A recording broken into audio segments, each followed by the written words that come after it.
Okay, hello, good afternoon. Welcome to the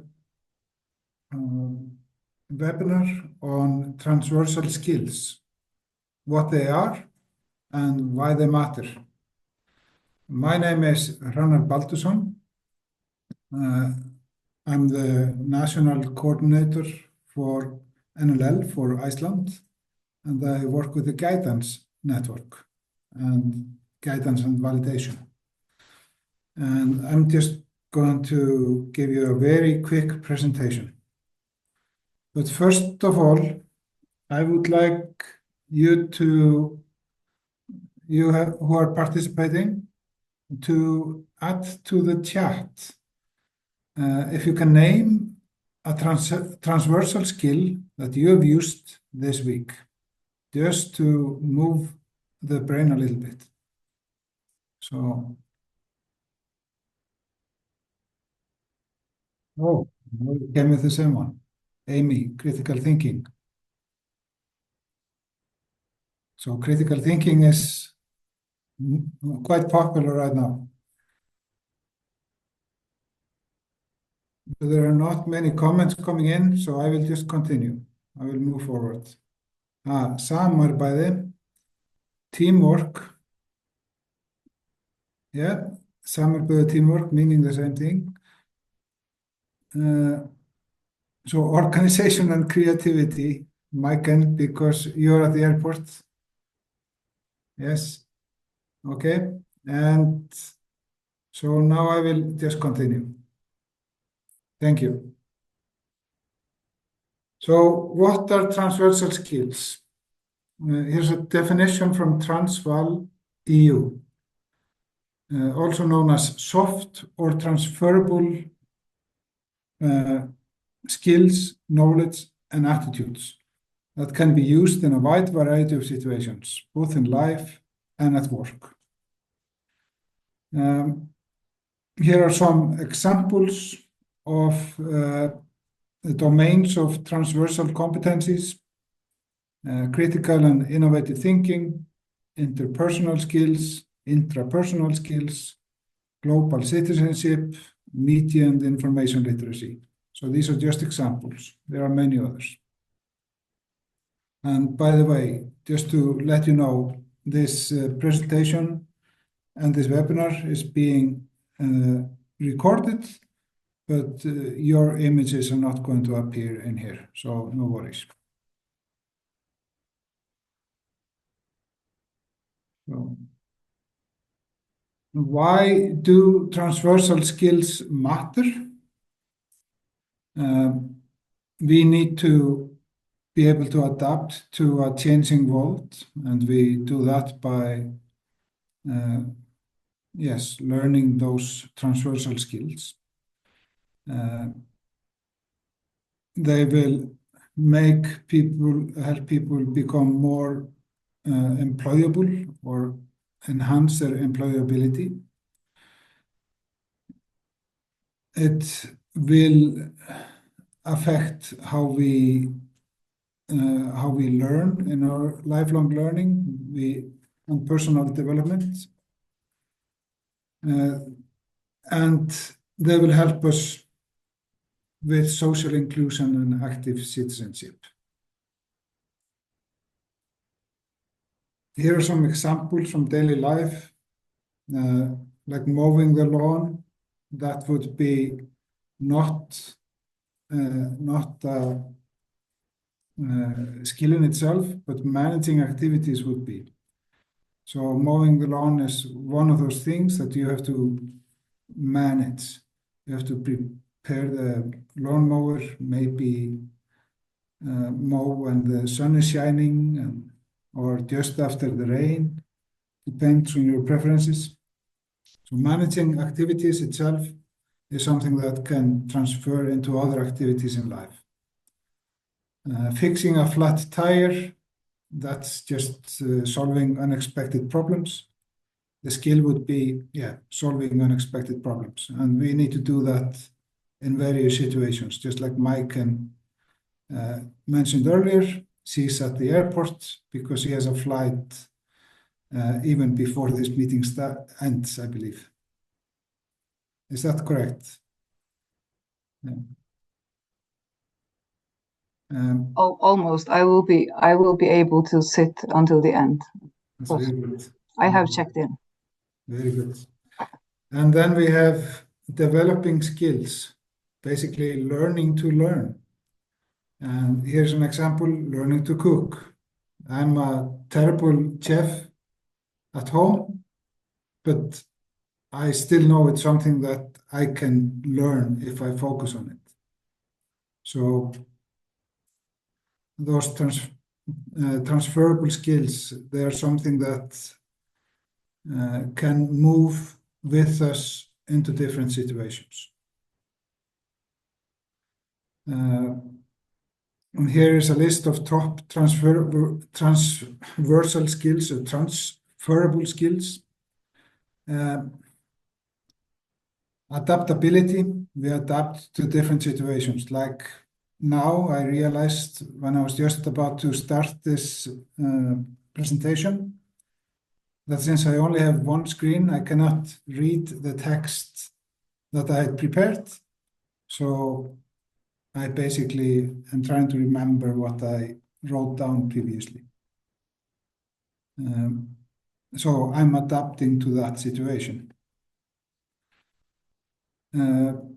Communication, well, part of communication, the communication skill is being honest, and I'm honestly telling you what my problem was.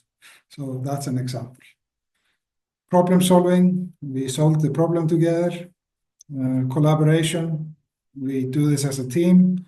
I enjoy a lot when we can communicate, have a little ping pong between ourselves. And I hope we get some opportunities for that during this webinar. And then cultural awareness. We are in the Nordic region, and believe me, there are so many different cultures in this little area of the world, and being aware of them, that's a skill that we need to learn. And empathy, that's something I feel is quite strong in the Nordic area, and it helps encourage us to develop any other skills.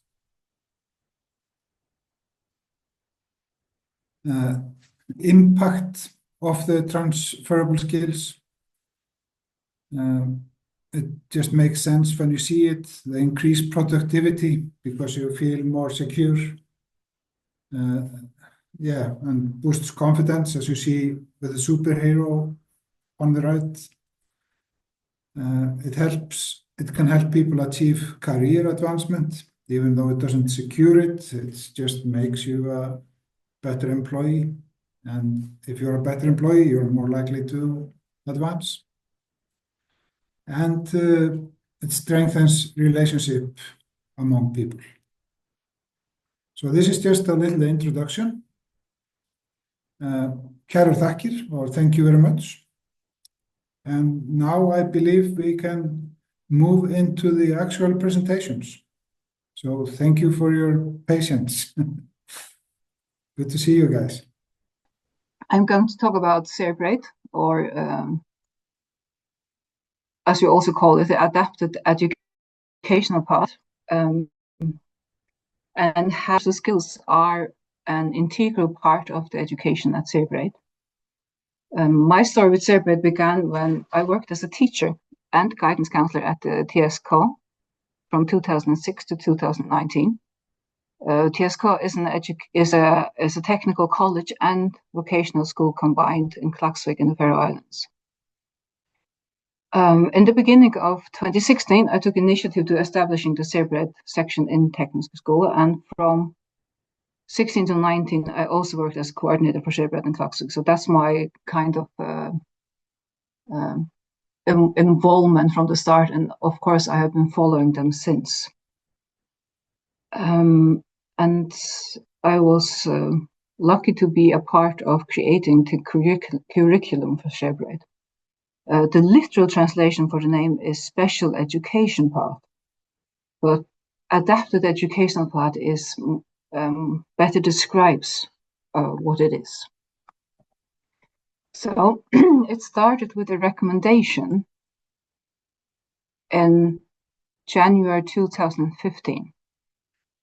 And the background for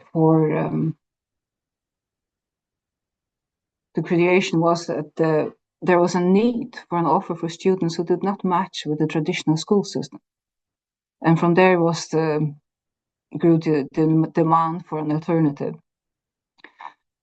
Hence the recommendation in January 2015. And it's worth noting that the working group participants were ambassadors for a very wide range of stakeholders, both users' needs and the public system. So there are representatives for several different ministries: Children of Education, Social Affairs and Culture, the Department of Social Services, for Kamsdalur Upper Secondary School, where, by the way, the first Serbreyt started, and also school for young people with developmental disabilities, and very importantly, from Maiken, which is an umbrella organization for the Faroese disability organizations. And they hold approximately 4,000 members, which is about 7% of the population.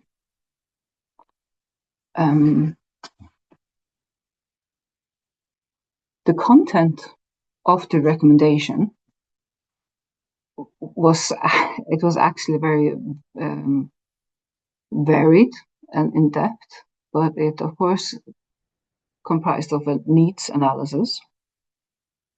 And there are 19 different recommendations and analysis and outline of distributing responsibilities and costs. So who's going to pay for this when it is up and running? Also included was the proposal for the implementation, from legislation to the referral process and the establishment of support functions. Already this same year, in August 2015, Serbreyt Kamsdalur was started. And the reason I'm talking about this is to illustrate the benefits of a wide group of stakeholders combined with a small society. Because of these elements, and at the time a beneficial political climate, it made us able to move very, very fast. In fact, we moved so fast that the curriculum or educational plan wasn't ready for the first year. But we worked on it, and it was ready by June 2016. So we could start in August 2016 let me just back up and show you this one. So Serbreyt Kamsdalur started first. The two other people who created curriculum worked at Serbreyt at that time, one of them as a director of the school. And in August, Serbreyt Glasir, which is in Tórshavn, and TSK, which is in Klaksvík, started.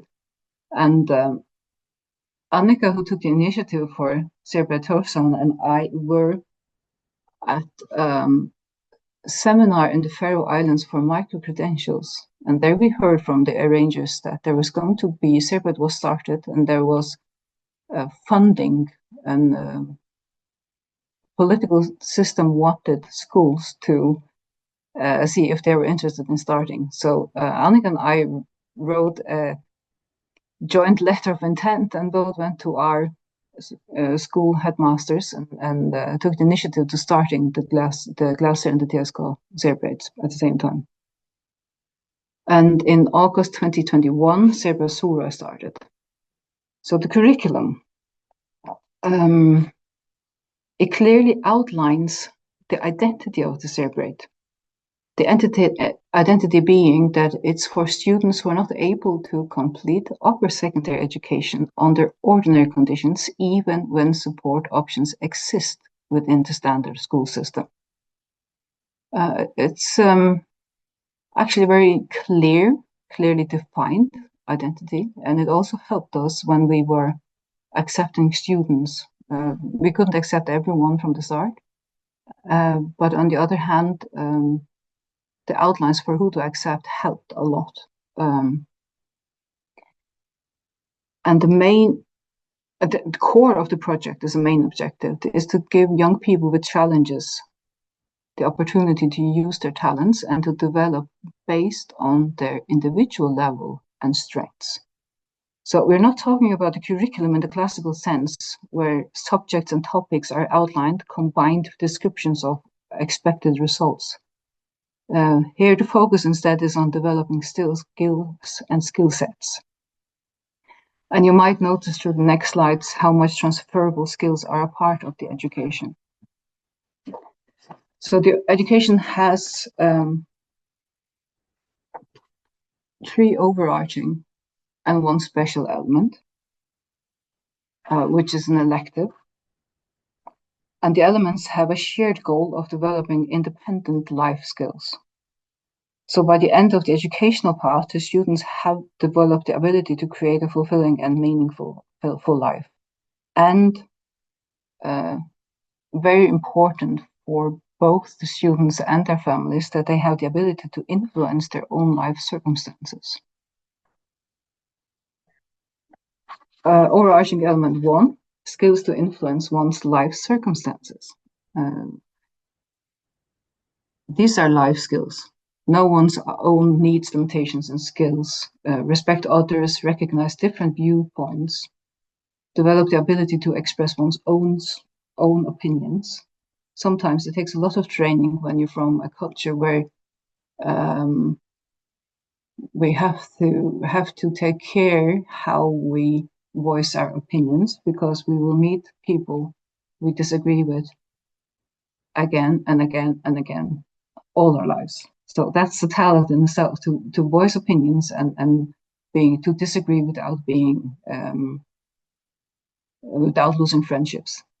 They're also taught how to know one's own rights and responsibility in society, and to develop the ability to plan one's daily life sensibly. Element 2, skills to create a fulfilling life. Of course, these skills have a tendency to overlap in the practicality of an education, but it's nice to have them outlined clearly.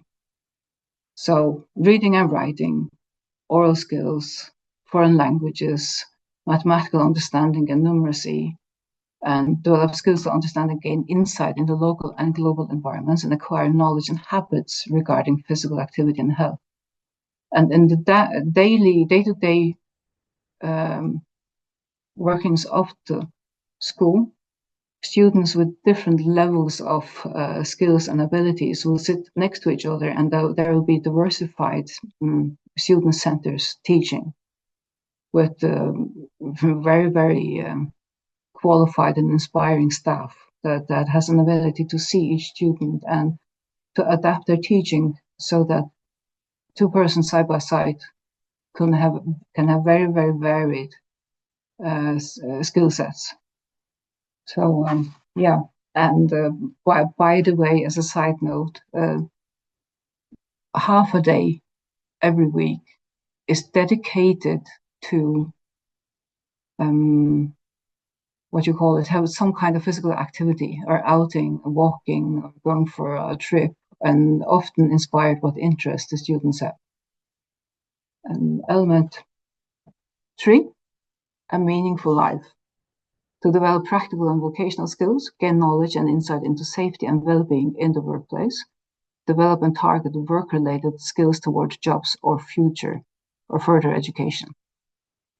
The 4 schools have their own profile, and TSK, because it's a vocational school and a technical college, has not everybody who fits the overall criteria for entering the Serbreyt is able to attend TSK, because they have to be able to walk stairs and have minimum training in safety in workspaces. So that will I don't like to say it like that, but a kind of some students are elected out or referred to some of the other schools. In Klaksvík, the focus is on handicrafts, or more like classical training, like being a carpenter or something like that. Of course, not as a fully trained carpenter, but in that direction, and in gastronomy, food preparing on various levels. The fourth element, which makes up approximately a fourth of the program, is explicitly dedicated to focus on each student's abilities and potential. It aims to develop the students. It aims to help the student find out what he or she is interested in. And this is the room to give, this is the place to give room for special characteristics. Yeah, but these development will always be student-centered, even if the first three overarching elements is something everybody has to go through in various degrees, but it will always be with the focus on what the student is able to and is interested in. So, why does this work? Well, there are several reasons combined which leads to the results. One of it is that the students are coming from a system that's too rigid for their needs. They usually have completed, most of them have completed primary school with varying degrees of feeling of accomplishment and success. And now they enter into Serbreyt, which builds on their strengths and finds and builds an educational pathway aligning with their interest. The school takes time to get to know each student. It's not just like a conversation and, okay, this is your pathway. Because sometimes the students don't know themselves. So the teachers, pedagogues, they will take time to get to learn the student and help the student get to learn him or herself. So they're going from a system on focus on what is lacking to a system that identifies their capabilities and interests. And one of the ways this is done is through mastery learning. Mastery learning emphasizes depth over breadth. And it ensures that the students get a solid grasp of fundamental concepts before moving on. And this leads to this enhanced long-term retention and a deeper understanding of the subject matter. When we're always talking about cultivating a deeper understanding of one's own capabilities, I keep mentioning it again and again because it's so important for the students to get to know themselves and trust that they are capable. So the feeling of mastery and experience that this is something I know and I do and I manage helps them grow in almost exponential ways. It's really inspiring to see what's happening. And the students are given the time to experience mastery. So many of us remember from school, and in some ways the school is still the same, that as soon as you almost are able to master a subject, you head on to the next. So much time goes by with feeling that I almost can do it. Not really at all, but almost. So instead of soldiering on as soon as it's possible, we give them the time to experience. You can do this, do it over and over and over again in different settings to help them feel that this is something that they own as a skill. Transversal skill. There's a great focus on transversal skill in Serbreyt. The transversal skills are often the bridge between potential and performance. To identifying the transversal skills, sometimes you know that you do something in an area, but haven't thought about that. Oh, this is a skill set that actually can be used in a different area. And this is very much a condition for people whose formal qualification do not reflect their real abilities.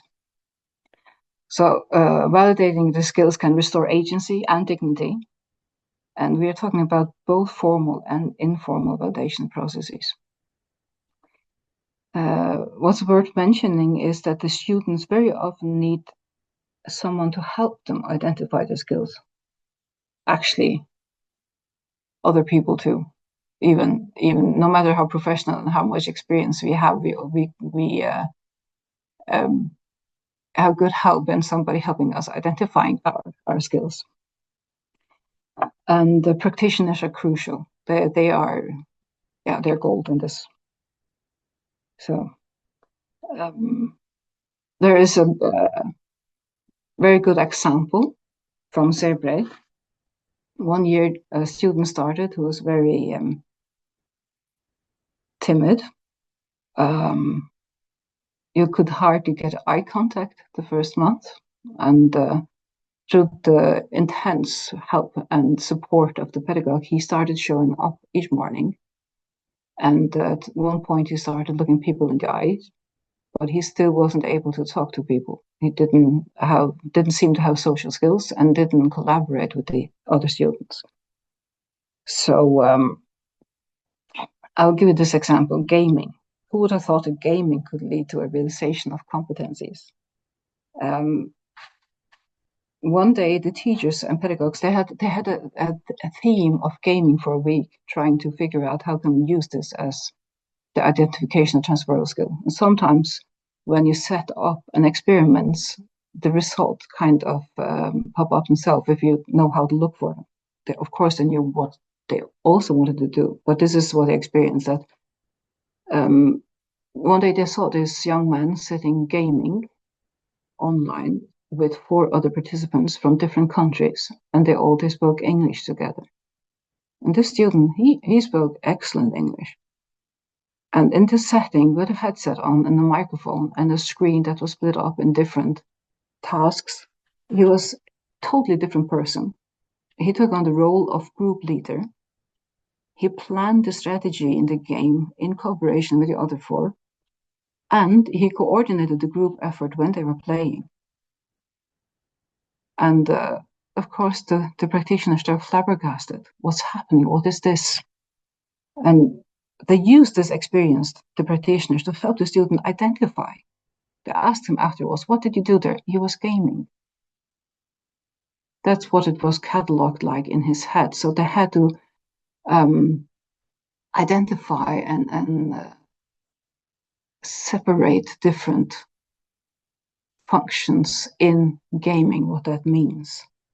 And the process of identifying this transversal skill really helped the student, because it didn't take long before he started talking to his classmates. And I know that later on he went on to work as assistant to a carpenter and earns his own money now.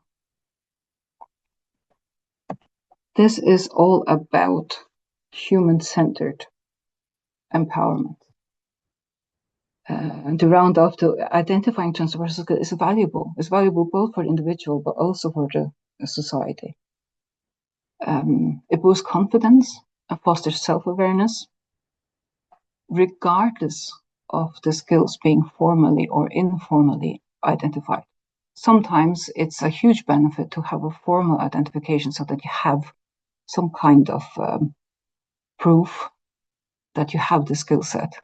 But also the process itself in identifying really, really boosts self-confidence, no matter what the person feels like otherwise. It doesn't have to be somebody with disability.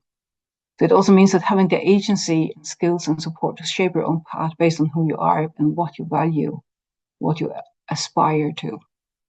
So, in short, they are empowered to take ownership of one's life, their own life. The Serbreyt, some few last words. The Serbreyt is a school designed for students that the traditional system isn't able to accommodate.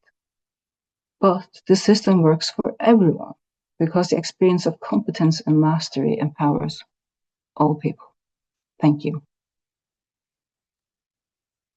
Thank you very much, Maiken. We will wait with the questions until Johanna has finished her presentation. Yeah. So is that okay with you, Maiken? Yeah, it's fine. It's fine. Good. Jag kommer att prata på svenska, men materialet är på engelska. Mitt namn är då Johanna Lind och jag jobbar på en yrkesutbildare i Svensk-Finland som heter Axxell. En av 5-6 svenskspråkiga yrkesutbildare i Finland. Och vi har knappt 6 000 studerande där majoriteten ändå är vuxenstuderande eller integrationsstuderande. Så vi har egentligen bara 1/6 som är ungdomar. Men det här med nyckelkompetenser så ser vi som starkt behov av på alla nivåer av våra studerande. Även hos vuxna och även hos dem, i synnerhet hos dem som kommer från en annan kultur och går den här integrationsutbildningen hos oss. Bakgrunden till att vi har jobbat med nyckelkompetenser extra ihop på Axxell är den här Europeiska unionens råd som har gett ut rekommendationer om nyckelkompetenser för livslångt lärande. Nyckelkompetenserna behövs för att individen ska få självförverkligande och personlig utveckling. De ska vara anställningsbara och vara aktivt delaktiga och ha en hållbar livsstil och göra hälsomedvetna livsval. Och den finländska utbildningsstyrelsen så gav ut en guide år 2020 till yrkesutbildarna i Finland som vi då har på olika sätt i de olika skolorna haft möjlighet att göra på eget sätt. De här görs också på de finska skolorna i Finland. Det är inte bara hos oss. Och det här är bara ett exempel på hur man kan göra. Och jag har blivit ombedd att berätta hur vi har förverkligat de här nyckelkompetenserna hos oss på Axxell. Vi har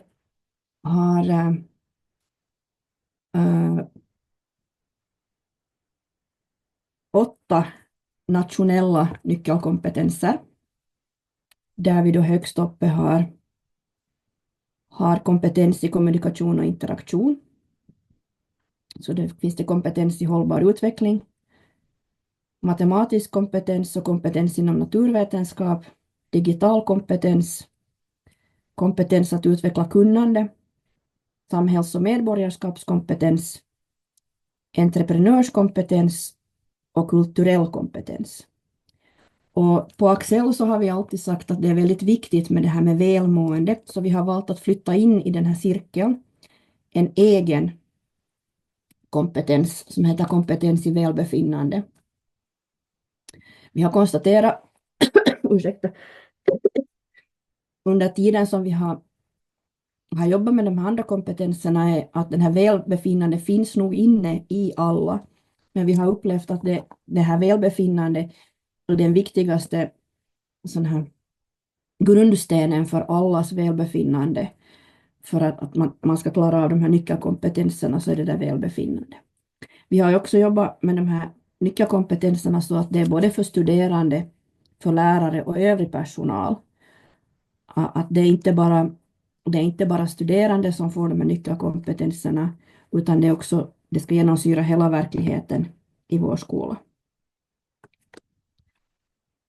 När vi började jobba med det här så valde vi att varje nyckelkompetens ska få en egen månad så att vi kommer ihåg att lyfta upp alla nyckelkompetenser. Och då har vi valt att alla får en egen månad. Till exempel då har vi entreprenörskompetens som är i september för att man då firar företagardagen i Finland i september. Så har vi valt att hela september månad så koncentrerar vi på entreprenörskap och företagande. På samma sätt så har vi valt att flytta in olika sådana här månader som har annat sammanhang. Till exempel i maj månad så ordnas alltid de här Finlands skills-tävlingar, finska mästerskaperna i yrkesskicklighet, så då har vi kompetens att utveckla kunnande i maj. Men det går också över gränserna. Trots att vi har kompetens och kommunikation och interaktion i februari, så firas ändå den nationella modersmålsdagen i januari, så att det går ändå över gränserna. Och det här har vi kanske nu, det har vi nu jobbat med sen hösten 2020, det vill säga till 5 år. Och det här kommer vi nu att bli mer flexibla med från och med hösten 25. Så att inte de här månaderna längre blir så statiska, utan att man ska kunna ha flera av de här kompetenserna längs med året. Till exempel den här är vår egen kompetens för välbefinnande, så den har i oktober en temavecka, men den har också en temavecka på vårvintern, och så har den en temavecka precis den här veckan som vi har nu. Så igår har vi i hela Axxell firat drömmarnas motionsdag, där både studerande och personal har kunnat vara delaktiga i olika sådana här välmående aktiviteter.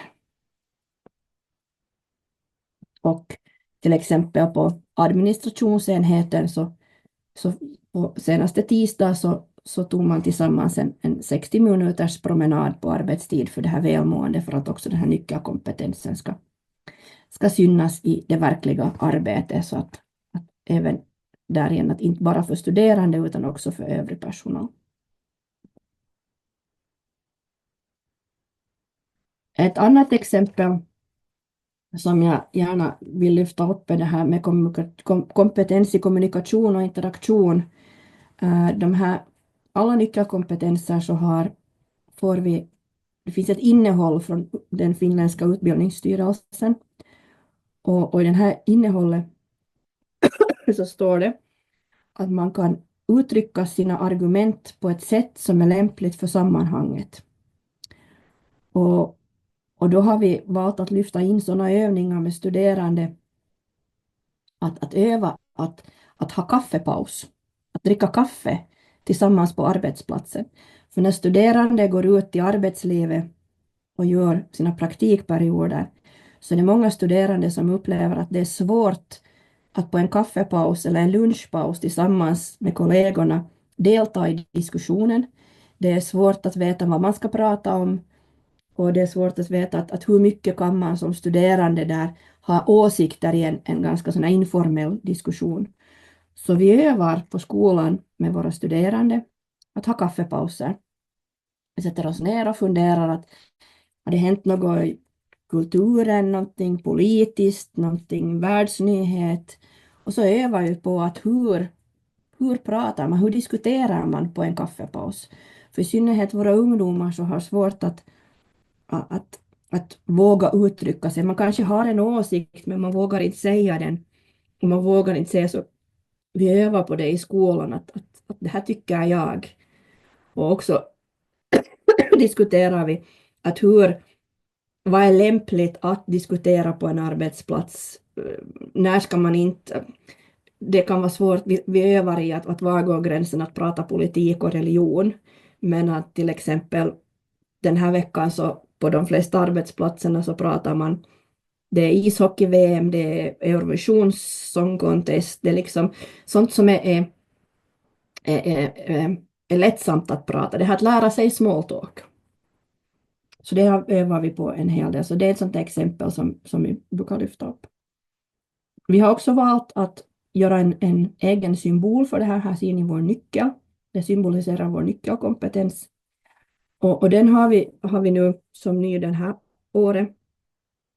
Och den ska börja finnas inne i lärarnas undervisningsmaterial. Så att när studerande får ett material, gör en uppgift, så när de ser att den här nyckelsymbolen finns där, så ska studerande vara så att det är det där som är nyckelkompetenser, att det är där som har med de här nyckelkompetenserna att göra, att det ska finnas synlighet hela tiden.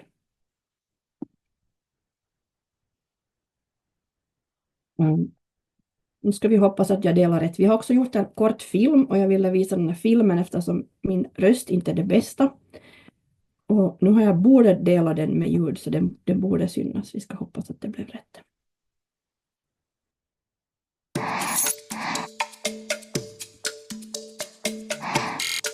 God morgon, mycket att göra idag. Men först frukost hos en lokal Axxell-utbildad bagare, jättegott bröd och snabba svar på e-post när jag beställer tårtor. Det är alltid lika trevligt att få småprata här. En bra typ som man verkligen kan lita på. Nästa på listan, ny frisyr. Bra kommunikation är också en nyckel här, men frisören tänker också på att använda produkter som är bra för hår och miljö. För att orka länge i branschen är det lika viktigt att ta hand om sin hälsa som att klippa rakt. Mode ändras hela tiden och det gäller att hänga med. Bilverkstad nästa. Vår mekaniker vill också lära sig nya saker. Och tur är det, för det kommer hela tiden nya bilmodeller. Hon är redan expert på elbilar. Idag kommer trädgårdsmästaren för att planera min trädgård. En bra typ som man också kan diskutera presidentval och nya biofilmer med. Sen kommer målaren för att tapetsera. Och visst är målaren företagsam och påhittig och har bra koll på pengarna i företaget. Havet doftar. Jag drömmer redan om vår nästa semester, en kryssning. Och vet du vad? Där finns Axxell-utbildade bra typer, allt från kockar till styrmän. Ombord arbetar man i en internationell miljö på flera språk. Man behöver kunna samarbeta med olika typer av människor. Men nu är det dags att besöka mamma. Hon bor på vårdhem och här är närvårdarna duktiga på digital teknik. De ser till att alla känner sig trygga och hörda. Det handlar mer om människor än mediciner. Vad har alla dessa bra typer gemensamt? De har studerat i Axxell. Här får du ett yrke och dessutom viktiga nyckelkompetenser som håller hela livet. Det viktigaste av allt är väl ändå att du själv mår bra. Då funkar allt hemma och på jobbet. Nyckelvälbefinnande får du av oss. Så nästa gång du träffar en bra typ, kom ihåg, de har kanske fått sina nycklar här i Axxell. Redo att öppna dörrar till världen med ett leende, ett vänligt ord och en skruvmejsel eller en kavel.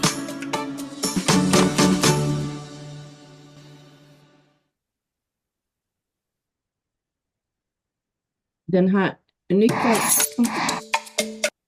nyckelkompetensfilmen så finns då på vår YouTube-kanal. Man hittar den på under Axxell. Och den finns då textad på både svenska, finska och engelska. Och om den inte ännu så är den riktigt, vi fick översättningen här i början på veckan. Den är riktigt färsk den här filmen så den finns, den kan man leta upp så att där finns också engelsk textning för den. Här är mina kontaktuppgifter. Är det någonting man vill veta mer så får man gärna ta kontakt. Jag har nyckelkompetenserna på Axxell som mitt ansvarsområde så jag kan berätta mera vid behov.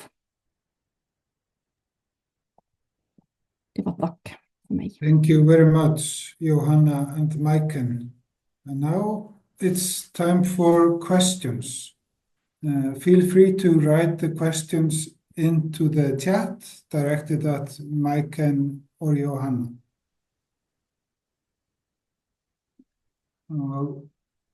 Så vi har det första spörsmålet. Vad tycker studerande om att jobba med nyckelkompetenserna? Det är för Johanna.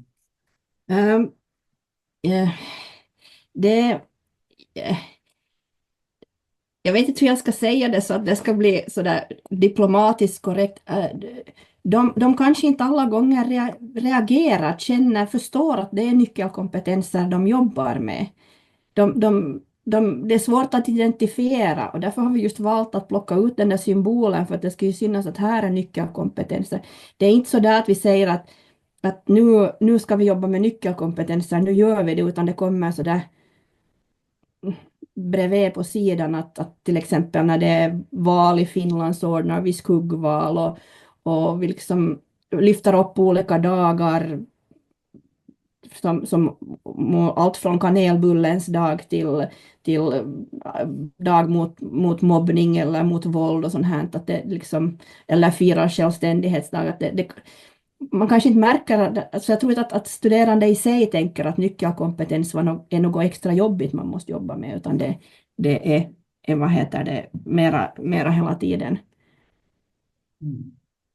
Det hör till den naturliga undervisningen. Very good. Thank you so much, Johanna. We have a question from Maiken. For Johanna, the practitioners or teachers at Axxell, what is their education or training?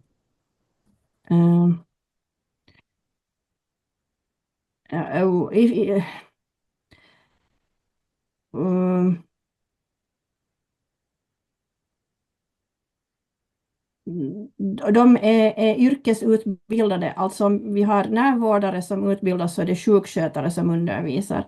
Och blir de husbyggare så är det byggnadsingenjörer så att lärarna är alltid en nivå högre utbildade än de som de undervisar. Plus att man sen då har pedagogisk behörighet. Ja. Det är verkligen intressant.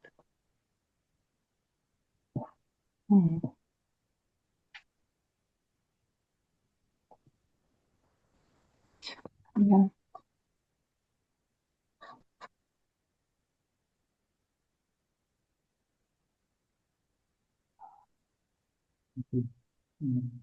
Can I add that if people have questions later on, they're welcome to contact me.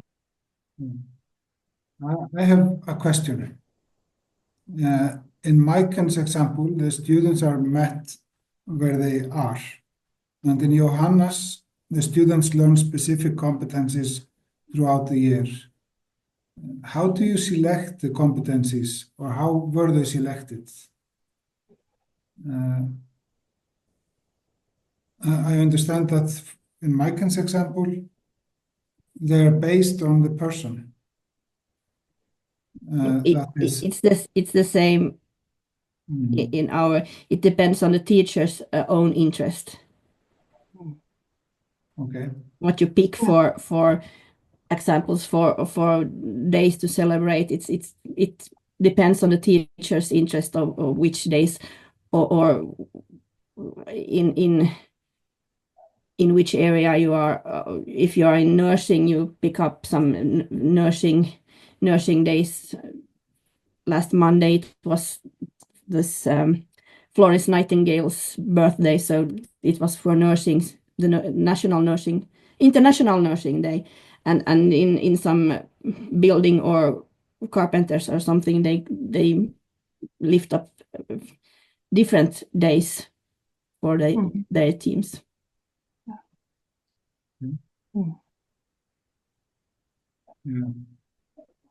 When I saw your calendar,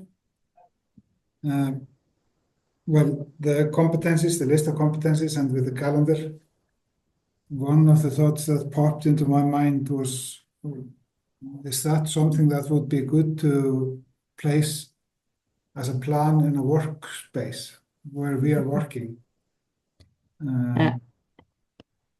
Just to practice those competencies in real life while we work.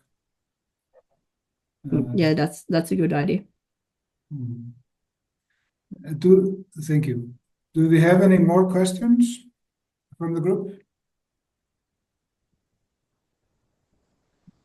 If not, you're welcome, as Maiken mentioned, to add questions to the chat, and Johanna and Maiken can respond to those.